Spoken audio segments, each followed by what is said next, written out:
ನಮಸ್ಕಾರ ವೀಕ್ಷಕರೇ, ನ್ಯಾಷನಲ್ ಟಿವಿಗೆ ಸ್ವಾಗತ. ನಾನು ಸ್ವಾತಿ ಸಾಲ್ಯನ್.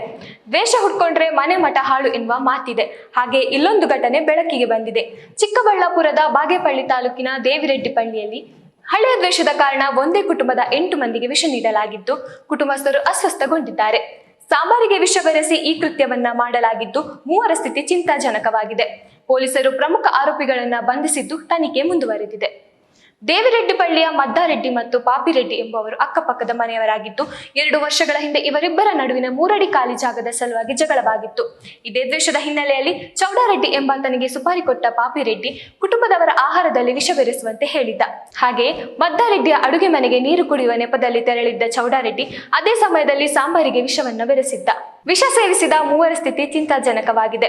ಕುಟುಂಬಸ್ಥರು ಎಂದಿನಂತೆ ಊಟ ಮಾಡಿದ್ದು, ಮನೆ ಯಜಮಾನಿ ಮದ್ದಕ್ಕ ಹಾಗೂ ಇವರಿಬ್ಬರು ಮಕ್ಕಳಾದ ಮದ್ದಾರೆಡ್ಡಿ ಮತ್ತು ಮಂಜುನಾಥ ಸೇರಿದಂತೆ ಮನೆಯಲ್ಲಿದ್ದ 8 ಮಂದಿ ಮತಿಹೀನರಾಗಿದ್ದಾರೆ.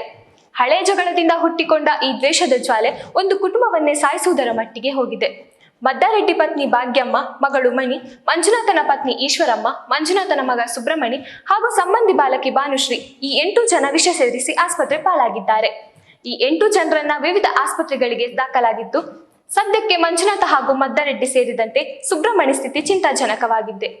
ಐಸಿಯುನಲ್ಲಿ ಕೂಡ ಇವರು ಚಿಕಿತ್ಸೆಯನ್ನ ಪಡೆಯುತ್ತಿದ್ದಾರೆ. ಉಳಿದ 5 ಮಂದಿ ಪ್ರಾಣ ಅಪಾಯದಿಂದ ಪಾರಾಗಿದ್ದು, ದೇಹದೊಳಗೆ ವಿಷ ಸೇರುವುದರಿಂದ ಯಾವಾಗ ಏನಾಗುತ್ತೆ ಎಂದು ಹೇಳಲಾಗುತ್ತಿಲ್ಲ ಎಂದು ವೈದ್ಯರು ಹೇಳಿದ್ದಾರೆ.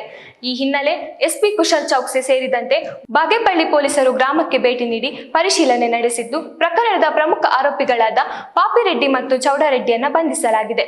ನೋಡಿದ್ರಲ್ಲ, ಒಂದು ದ್ವೇಷದ ಕಿಡಿ ಹೇಗೆ ಬೆಂಕಿಯಾಗುತ್ತೆ ಅಂತ. ದ್ವೇಷ ಹುಟ್ಟಿಕೊಂಡಾಗ ಮಕ್ಕಳು ಹಿರಿಯರು ಅಂತ ನೋಡೋದಿಲ್ಲ, ಆದ್ರೆ ಈ ಒಂದು ದ್ವೇಷದಿಂದ ಅಮಾಯಕರು ಬಲಿಯಾಗುವುದಂತೂ ನಿಜ. ಇನ್ನಷ್ಟು ಸುದ್ದಿಗಳಿಗಾಗಿ ನೋಡ್ತಾ ಇರಿ ನ್ಯಾಷನಲ್ ಟಿವಿ. ಧನ್ಯವಾದಗಳು.